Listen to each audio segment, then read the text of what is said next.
TV 20 Kannada ವಾಹಿನಿಗೆ ಸ್ವಾಗತ. ಹೀಗೆ ಒಂದೆಡೆ ಹೊಡೆದು ಚೂರಾಗಿರೋ ಶಾಲೆಯ ಹೆಂಚುಗಳು, ಮತ್ತೊಂದು ಕಡೆ ಬಿರುಕು ಬಿಟ್ಟಿರುವ ಶಾಲೆಯ ಗೋಡೆಗಳು, ಮತ್ತೊಂದು ಕಡೆ ಜೀವ ಭಯದಲ್ಲೇ ಪಾಠ ಕೇಳ್ತಾ ಇರುವ ಮಕ್ಕಳು, ಈ ದೃಶ್ಯಗಳಿಗೆ ಸಾಕ್ಷಿಯಾಗಿದ್ದು ಚಿತ್ರದುರ್ಗ ಹೊರವಲಯದ ವೆಂಕಟೇಶ್ವರ ಬಡಾವಣೆ ಸರ್ಕಾರಿ ಹಿರಿಯ ಪ್ರಾಥಮಿಕ ಶಾಲೆ. ಹೌದು, 1994ರಲ್ಲಿ ಆರಂಭವಾಗಿರುವಂತಹ ಈ ಶಾಲೆ ಕಳೆದ 5-6 ವರ್ಷಗಳಿಂದ ಮೂಲಭೂತ ಸೌಕರ್ಯಗಳಿಲ್ಲದೆ ನರಳುತ್ತಾ ಇದೆ. ಕನ್ನಡ ಶಾಲೆ ಜೊತೆ ಇದೇ ಆವರಣದಲ್ಲಿ ಉರ್ದು ಶಾಲೆ ಕೂಡ ಆರಂಭವಾಗಿದ್ದು, ಅವಳಿ ಶಾಲೆ ಮಕ್ಕಳು ಜೀವ ಕೈಯಲ್ಲಿ ಹಿಡಿದು ಕೂರುವ ಸ್ಥಿತಿ ನಿರ್ಮಾಣವಾಗಿದೆ.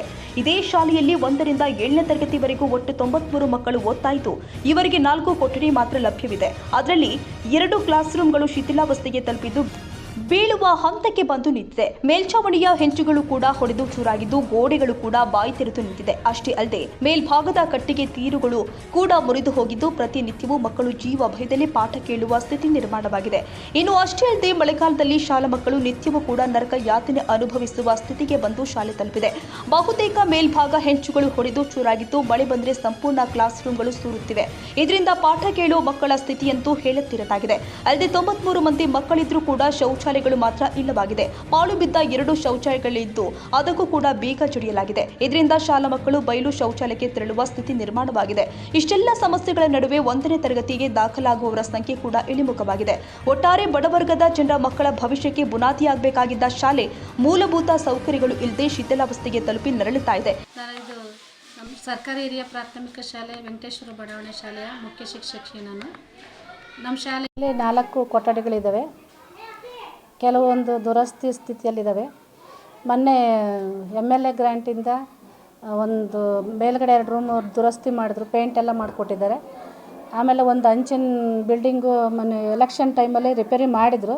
ಇಲ್ಲೇ ಹುಡುಗರು ಶಾಲೆ ಬಿಟ್ಟ ಮಕ್ಳು ಏನು ಮಾಡ್ತವೆ, ಸಂಜೆ ಟೈಮ್ ಬಂದು ಅಂಚೆಲ್ಲ ಹೊಡೆದು ಎಲ್ಲ ಹಾಳು ಮಾಡ್ತಿದ್ದಾರೆ. ಇಲ್ಲಿ ನಮಗೆ ರಕ್ಷಣೆ ಅಷ್ಟಿಲ್ಲ. ಆಮೇಲೆ ಹೋದ ವರ್ಷ ಒಂದು ರೂಮಿಗೆ ಸೀಟ್ ಹಾಕಿಕೊಟ್ರು. ನಾವು ಅರ್ಜಿ ಕೊಟ್ಟಿದ್ದೀವಿ ಆಫೀಸಿಗೆ. ಕಾಮಗಾರಿ ಮಾಡೋ ಇದರಲ್ಲಿದ್ದಾರೆ, ಅವರು ಮಾಡಿಕೊಡ್ತಾರೆ. ಆಮೇಲೆ ಶೌಚಾಲಯದ ಒಂದು ಯೂನಿಟ್ ಇದೆ, ಇನ್ನೊಂದು ಯೂನಿಟ್ ಬೇಕು ಅಂತ ಹೇಳಿದ್ವಿ, ಅದು ಮಾಡಿಕೊಡ್ತಾರೆ. ನೀರಿನ ಸಮಸ್ಯೆ ಏನಿಲ್ಲ, ಎಲ್ಲ ಚೆನ್ನಾಗಿದೆ. ಆಮೇಲೆ ಇಲ್ಲೇ ಏನಪ್ಪ ಅಂದರೆ ಈ ವೆಂಕಟೇಶ್ವರ ಬಡಾವಣೆಯಲ್ಲಿ ಚಿಂದಿ ಆಯಾರ ಜಾಸ್ತಿ ಇರೋದ್ರಿಂದ ಇಲ್ಲಿ ಮಕ್ಕಳನ್ನ ಶಾಲೆಗೆ ಕಳಿಸೋದು ಸ್ವಲ್ಪ ಕಷ್ಟ. ಯಾಕೆಂದರೆ ಅವ್ರು ಬೆಳಗ್ಗೆ 6 ಗಂಟೆಗೆ ಹೋಗ್ಬಿಡ್ತಾರೆ. ಈ ಮಕ್ಳು ಏನು ಮಾಡ್ತಾರೆ, ಬೀದಿ ಗಲ್ಲಿ ಹೋಗ್ಬಿಡ್ತಾರೆ. ನಾವೆಲ್ಲ ಶಿಕ್ಷಕರು ಏನು ಮಾಡಿದ್ದೀವಿ ಅಂದರೆ ವಾರಕ್ಕೆ ಒಬ್ಬೊಬ್ಬರಂತೆ ತಂಡ ಮಾಡ್ಕೊಂಡು ಅವ್ರ ಮನೆಗಳಿಗೆ ಹೋಗ್ಬಿಟ್ಟು ಎಲ್ಲ ಮಕ್ಕಳನ್ನ ಕರೆತರೋಂಥ ವ್ಯವಸ್ಥೆ ಮಾಡಿದ್ದೀವಿ. ಆಮೇಲೆ ಈ ಕಡೆ ವಿನಾಯಕ ಚೌಟ್ರಿ ಅಂದರೆ ಆದಿಶಕ್ತಿ ನಗರ, ಅಲ್ಲಿಂದ ಸುಮಾರು 11-12 ಜನ ಮಕ್ಕಳು ಬರ್ತಾರೆ. ಅಲ್ಲಿಗೆ ಒಂದು ಆಟ ವ್ಯವಸ್ಥೆ ಮಾಡಿದ್ದೀವಿ. ಅಲ್ಲಿಂದ ಮಕ್ಕಳನ್ನ ಕರೆತರೋ ವ್ಯವಸ್ಥೆನೂ ಮಾಡಿದ್ದೀವಿ.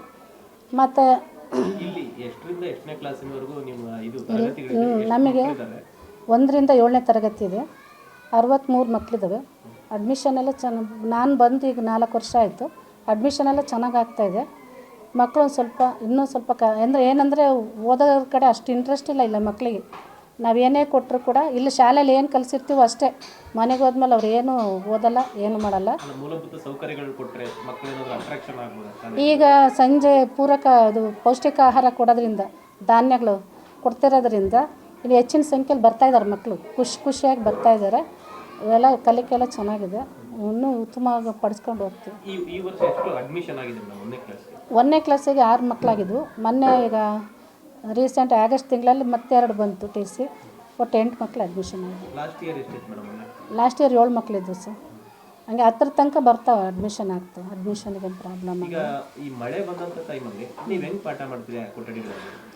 ಸರ್. ಮಳೆ ಬಂದಂಥ ಟೈಮಲ್ಲಿ ಮೇಲ್ಗಡೆ ರೂಮ್ ಇದ್ದಾವೆ 2, ಮೇಲ್ಗಡೆ ರೂಮ್ 2, ಈ ಕಡೆ ಕೆಳಗಡೆ ಇರೋ ರೂಮು, ಅದೊಂದು ಶೀಟಿನ ರೂಮ್ ಐತಲ್ಲ, ಅಲ್ಲಿ ಕಲಿ ಕ್ಲಾಸ್ ಮಾಡ್ತೀವಿ. ಇಲ್ಲಿ ಇದು ಆಫೀಸ್ ರೂಮ್ ಆದರೂ ಕೂಡ ಇಲ್ಲಿ ಮಕ್ಕಳನ್ನ ಕೂರಿಸ್ಕೊಂಡು ನಾವು ಪಾಠ ಮಾಡ್ತೀವಿ. ಅದೊಂದು ರೂಮ್ ಐತೆ, ಎಲ್ಲಿ ಸೋರಲ್ಲ ಆ ಕಡೆ ಕೂರಿಸ್ಕೊಂಡು ಮಕ್ಳಿಗೆ ಪಾಠ ಮಾಡಿಕೊಡ್ತೀವಿ ಸರ್. ಅದು ದೊಡ್ಡ ರೂಮ್ ಇರೋದ್ರಿಂದ ಸಮಸ್ಯೆ ಏನಾಗಲ್ಲ, ಎಲ್ಲಿ ಸೋರಲ್ಲ ಆ ಜಾಗದಲ್ಲಿ ಕೂರಿಸ್ಕೊಂಡು ಪಾಠ ಮಾಡ್ತೀವಿ ಸರ್. ನಮ್ಮದು ಇದು ವೆಂಕಟೇಶ್ವರ ಬಡಾವಣೆ, ಚಳ್ಳಕೆರೆ ರೋಡ್, ಚಿತ್ರದುರ್ಗ ತಾಲೂಕು. ಚಳ್ಳಕೆರೆ ರೋಡಲ್ಲಿ ವೆಂಕಟೇಶ್ವರ ಬಡಾವಣೆ ಸ್ಕೂಲ್ ಇದು, ಉರ್ದು ಮತ್ತು ಕನ್ನಡ ಕನ್ವರ್ಟಿಂಗ್ ಶಾಲೆ ಇದು. ಒಂದು 70-80 ಜನ ಹುಡುಗರು ಓದ್ತಿದ್ದಾರೆ ಶಾಲೆಯಲ್ಲಿ. ಸ್ಕೂಲು ಭಾಳ ಅಧ್ವಾನ ಆಗೋಗ್ಬಿಟ್ಟಿದೆ. ಇದು ಸ್ಕೂಲಿಂದು ಅಂಚುಗಳು ಅದೆಲ್ಲ ಹೋಗ್ಬಿಟ್ಟೈತೆ. ಮಳೆ ಬಂದು ಎಲ್ಲ ಸ್ಕೂಲು ಅವಾಗ ಬೆಳಂಗಿದೆ. ಮಕ್ಕಳ ಮೇಲೆ ಪ್ರಾಣದ ಮೇಲೆ ಭಾಳ ಜೀವ ಹೊತ್ತಿಟ್ಕೊಂಡು ಅವರು ಓದೋಕ್ಕೆ ಬರ್ತಾಯಿದ್ದಾರೆ. ಟೀಚರ್ಸ್ಗಳು ಅಷ್ಟೇ ಕಷ್ಟಪಟ್ಟು ಏನೋ ಮಾಡಿ ಓದಿಸ್ತಾರೆ, ಮನೆ ಕರ್ಕೊಂಡು ಒದರ್ಕೊಂಡು ಹೋಗ್ತಿದ್ದಾರೆ ಹುಡುಗರು. ಬಟ್ ಚರಂಡಿ ಬೇರೆ ಸರಿ ಇಲ್ಲ, ಮತ್ತು ಟಾಯ್ಲೆಟಿಂದ ಇದು ಪ್ರಯೋಜನ ಇಲ್ಲ, ಮತ್ತು ಮೇಲ್ಛಾವಣಿ ಎಲ್ಲ ಹಂಚುಗಳೆಲ್ಲ ಭಾಳ ಅಧ್ವಾನ ಆಗೋಗ್ಬಿಟ್ಟಿದೆ. ಯಾವಾಗ ಬೀಳುತ್ತೆ ಅನ್ನೋದೇ ನಮಗೂ ಗೊತ್ತಿಲ್ಲ. ಗ್ರಾಮಸ್ಥರು ಭಾಳ ಮುಂದಿನ ಅಧಿಕಾರಿಗಳಿಗೆ MLA ಹತ್ರ ಎಲ್ಲ ಮಾತಾಡಿ ಹೇಳಿದ್ವಿ ನಾವು. ಯಾರ್ಯಾರು ರಾಜಕಾರಣಿ ಬರ್ತಾ ಅವ್ರಿಗೆಲ್ಲ ಫಸ್ಟ್ ಇದೆ ಸ್ಕೂಲೇ ತೋರಿಸೋದು ನಾವು. ಬಟ್ ಏನಂತಂದರೆ ಏನು ಪ್ರಯೋಜನ ಆಗಿಲ್ಲ ನಮಗೆ. ಎಲ್ಲ ಚಿಂತೆ ಆಯ್ಸೋ ಮಕ್ಕಳು ಮತ್ತು ಮದುವೆ ಹೋಗೋ ಛತ್ರಗಳೆಲ್ಲ ಕೂಲಿನಲ್ಲಿ ಮಾಡ್ಕೊತಾನೆ ಮಕ್ಕಳು, ಎಲ್ಲ ಬಡವ್ರ ಮಕ್ಕಳು ಓದ್ತಾ ಇರೋದು. ಗೌರ್ಮೆಂಟ್ ಶಾಲೆ ಅಂದರೆ ಬಡವ್ರ ಮಕ್ಕಳು ಓದೋದು, ಯಾರು ಅಪ್ಸೆನ್ಸ್ ಮಕ್ಕಳು ಅಂತಂದ್ರೆ ಏನಿಲ್ಲ. ಒಂಚೂರು ನೋಡಿರಿ, ಒಂದು ಸ್ವಲ್ಪ ಸ್ಕೂಲ್ ಒಂಚೂರು ನಮಗೆ ಬಿಲ್ಡಿಂಗ್ ಡೆಮಾಲಿಷನ್ ಮಾಡಿ ಬಿಲ್ಡಿಂಗ್ ಕಟ್ಟಿಸ್ಕೊಟ್ರೆ ಭಾಳ ಚೆನ್ನಾಗಿರುತ್ತೆ ಅಂತೇಳಿ. ಸಮಸ್ಯೆ ಮೇಲಾಧಿಕಾರಿಗಳಂದ್ರೆ ಅದೇ ರಾಜಕೀಯ ವ್ಯಕ್ತಿಗಳು, MLA ಅವರು MLA ಅಧಿಕಾರಿಗಳೇನಿದ್ರೆ MLA ಒಂದು ಸಲ ಬಂದಿದ್ರು, MLA ಒಂದು ಸಲ ರೌಂಡ್ಸ್ ಬಂದಿದ್ದರು, ಅವಾಗೆಲ್ಲ ಸ್ಕೂಲ್ ತೋರಿಸಿದ್ವಿ ನಾವು. MLA ಕಡೆಯಿಂದ ಏನೂ ಆಗಿಲ್ಲ ನಮಗೆ, ಅವರು ಏನೂ ಬಂದಿಲ್ಲ.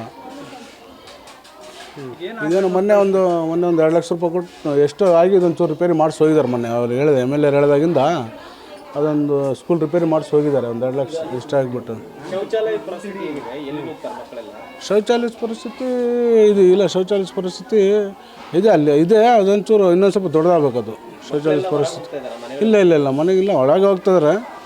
ಶೌಚಾಲಯ ಒಳಗೆ ಹೋಗ್ತಿದ್ದಾರೆ, ಎಲ್ಲ ರೆಡಿ ಮಾಡಿಸಿದ್ದಾರೆ. ಅದನ್ನು ಶೌಚಾಲಯ ಮತ್ತು ಆ ಸ್ಕೂಲ್ ಬಿಲ್ಡಿಂಗ್ ಒಂಚೂರು ಕಿರಿಕಾಗಿತ್ತು, ಎಲ್ಲ ಅದು ಮಾಡಿಸಿದ್ದಾರೆ. ಅದು ಇಲ್ಲ, ಎರಡಿದೆ ಶೌಚಾಲಯಗಳು. ಇನ್ನೊಂದು ಸ್ವಲ್ಪ ಆಗಬೇಕು.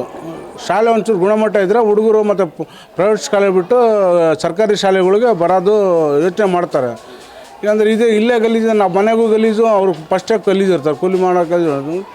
ಇಲ್ಲಾದರೂ ಕ್ಲೀನಾಗಿ ಇರ್ತಾರೆ ಎಲ್ಲ ಹೇಳ್ತಾರೆ. ಕ್ಲೀನ್ ಇದ್ದರೆ ಸ್ಕೂಲಾಗೂ ಕ್ಲೀನ್ ಇರ್ತಾರೆ, ಮನೆಗೂ ಅಲ್ಲಿ ಕಲಿತಾರೆ ಅಂತ, ಡಿಸಿಪ್ಲಿನ್ ಕಲಿತಾರೆ ಅಂತೇಳಿ ಅಷ್ಟೇ. ನಮಗೆ ಮಕ್ಕಳು ಪಾಠ ಮಾಡುವಂಥ ಸಂದರ್ಭದಲ್ಲಿ ಮಳೆ ಬಂದರೆ ಇಲ್ಲಿನ ಪರಿಸ್ಥಿತಿ ಹೆಂಗಿರುತ್ತೆ? ಸೋರುತ್ತೆ ಸರ್, ಒಳಗಿನ ಪರಿಸ್ಥಿತಿ ಅದೇ ಸೋರುತ್ತೆ ಒಂದು ಸ್ವಲ್ಪ. ಅದನ್ನೇ ಹೇಳ್ತಿರೋದು ನಾನೀಗ. ಏನು ಹೇಳ್ತಿದ್ದೆ ಅಂದರೆ ತಡ್ಕೊಳಕ್ಕಾಗಲ್ಲ, ಓದೋಕ್ಕಾಗಲ್ಲ. ಇಲ್ಲ, ಭಾಳ ವರ್ಷದ್ದು ಸ್ಕೂಲಿದು ಡೆಮಾಲಿಷನ್ ಮಾಡಿಸಿ ಹೊಸ ಬಿಲ್ಡಿಂಗ್ ಕಟ್ಟಿದ್ರೂ ಭಾಳ ಚೆನ್ನಾಗಿರುತ್ತೆ. ಯಾಕಂದರೆ ಇನ್ನು ಜನಸಂಖ್ಯೆ ಜಾಸ್ತಿ ಆಗ್ತದೆ, ಕಮ್ಮಿ ಅಂತೂ ಆಗೋದಿಲ್ಲ. ಇನ್ನು ನಮ್ಮ ಸರ್ಕಾರಿ ಶಾಲೆಗೆ ಗಮನ ಸೆಳೀಬೇಕಂದ್ರೆ ಸ್ಕೂಲ್ ಚೆನ್ನಾಗಿರ್ಬೇಕು. ಇನ್ನಾದರೂ ಇತ್ತ ಶಿಕ್ಷಣ ಇಲಾಖೆ ಅಧಿಕಾರಿಗಳು ಧಾವಿಸಿ ಸುಸಜ್ಜಿತ ಕಟ್ಟಡದ ಜೊತೆ ಶೈಕ್ಷಣಿಕ ಪರಿಸರ ನಿರ್ಮಾಣ ಮಾಡಬೇಕು ಅನ್ನೋದು ನಮ್ಮ ಆಶಯ. ಕನ್ನಡಿಗರ ಮೆಚ್ಚಿನ ನಿಮ್ಮ TV20 ಕನ್ನಡ ವಾಹಿನಿ ಇದೀಗ ಟಿವಿಯಲ್ಲಿ ಲಭ್ಯ. ಕರ್ನಾಟಕ ಮತ್ತು ದೇಶ ವಿದೇಶದ 360 ಡಿಗ್ರಿ ಸುದ್ದಿ ವಿವರವನ್ನ ಪಡೆಯುವುದಕ್ಕೆ TV20 ವಾಹಿನಿಯನ್ನು ಲೈಕ್ ಮಾಡಿ, ವಿಡಿಯೋಗಳನ್ನು ಶೇರ್ ಮಾಡಿ, ಕಮೆಂಟ್ ಮಾಡಿ, ಸಬ್ಸ್ಕ್ರೈಬ್ ಮಾಡಿ. HCN ಕೇಬಲ್ 842 ನಂಬರ್ನಲ್ಲಿ ಹುಕ್ಕೇರಿ ತಾಲೂಕು ಹಾಗೂ ಸಂಕೇಶ್ವರದ ಸುತ್ತಮುತ್ತಲಿನ ಹಳ್ಳಿಗಳಲ್ಲಿ ಲಭ್ಯ. PCN ಕೇಬಲ್ 129 ನಂಬರ್ನಲ್ಲಿ ಹಾರುಗೆರೆ ಸುತ್ತಮುತ್ತಲಿನ ಹಳ್ಳಿಗಳಲ್ಲಿ ಲಭ್ಯ. ರಾಯಬಾಗ್ ಡಿಜಿಟಲ್ ಚಾನೆಲ್ ಕೇಬಲ್ 80ನೇ ನಂಬರ್ನಲ್ಲಿ ರಾಯಬಾಗ ತಾಲೂಕಿನ ಸುತ್ತಮುತ್ತಲಿನ ಹಳ್ಳಿಗಳಲ್ಲಿ ಲಭ್ಯ. UDCN ಕೇಬಲ್ ನೆಟ್ವರ್ಕ್ ಉಗಾರ ಸುತ್ತಮುತ್ತಲಿನ ಹಳ್ಳಿಗಳಲ್ಲಿ ನಿಮ್ಮ TV20 ಕನ್ನಡ ವಾಹಿನಿಯೂ ಲಭ್ಯ.